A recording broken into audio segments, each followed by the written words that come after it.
Hi, my name is H.O.P.E and I'm running for Waco ISD Board of Trustees in District 4.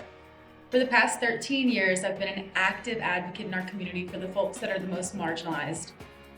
I understand that it's systems that our families are operating within. The family system, the community, and larger policy that affects their lives directly. So whenever I look at a family or a student, I understand that are different components that are involved that affect their ability to learn. That's why access to mental health services is one of the pillars of my campaign. I want to make sure that every student and staff member is able to talk to someone on campus, a professional, when they're dealing with depression, anxiety, or anything more. Another one of the issues that I'd like to address is language equity. A fourth of our parents in the district are English language learners. It's impossible for a parent to engage in the education process of their student if they don't even understand what's going on. We've got to meet families where they're at. And so that's why I'm going to advocate for all of our materials that are sent out from the district and every campus to be translated, and a high quality translation at that. We want to show our parents that we care about them, we value them, and that we want them to be involved. Another one of the pillars of my campaign is financial transparency. We know that this year about 32 behavior staff were cut, and we were told that it was because instructional specialists were more of a priority. Now I understand that our kids do need instructional specialists, but I find it hard to believe that there was no way for us to be able to afford things that we need, the critical things like behavior aids.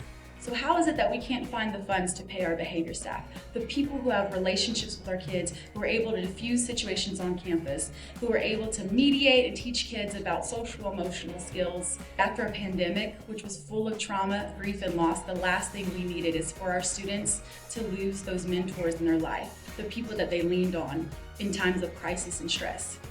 Unfortunately, we've seen a dramatic increase in the numbers of fights, and we've seen even a rise in the homicide rate in our city. I don't think that these things are exclusive or that they're happening in silos.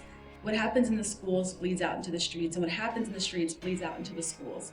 We need to make sure that all the mental health needs of our students and staff are met, and we need to make sure that we get behavior staff back on campus. Just because a student struggles with their emotions or sometimes their intellectual or cognitive abilities doesn't mean that they don't have something to offer this community or that their life isn't worth fighting for. Restorative discipline isn't about avoiding consequences or being too soft on a child.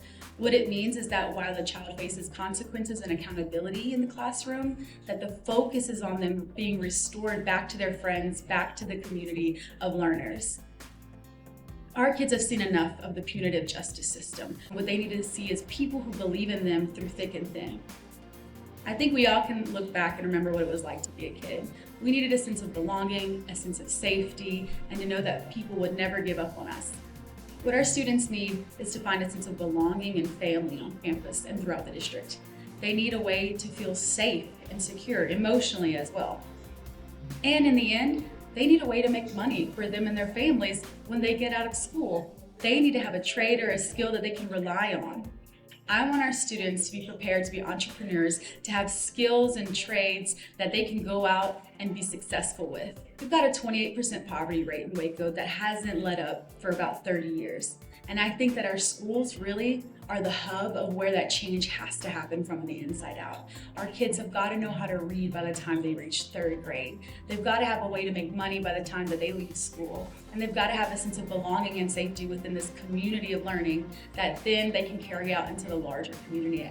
We can't address the issues that we're not willing to talk about and name.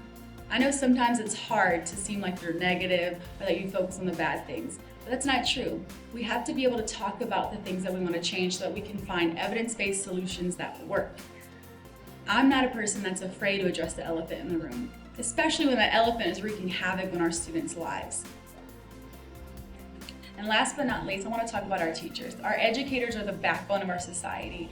How can we expect to create an educated, well-rounded group of students every year if we're not taking care of our biggest asset, our teachers? I know after the pandemic, and even for years before that, our teachers were feeling worn out, burnt out, underappreciated, undervalued, and they've expressed that on my Dear Waco ISD page. They needed a safe space where they could be honest without fear of retaliation or shaming. You can go ahead and take a look on Instagram or Facebook where teachers, students, and parents have shared their stories. It's not a place just for bashing, but it's a place to feel safe to share your experiences. For over a decade, I've done a lot of listening in this community. My advocacy is always informed by the stories of those most directly impacted. So after I heard about everything that was shared with your Waco ISD, it made me even more fired up. Teachers, I want you to know that I see you, I hear you, and I value you. And I cannot wait to be part of the team that gets to show you that next year as I sit on the Waco ISD School Board as your trustee in District 4. So join me April 25th through May 3rd for early voting, or May 7th on Election Day to place your vote for the change that Waco ISD needs. I'm excited to link arms with the rest of our board members as we create the Waco ISD where every student can grow, learn, and thrive.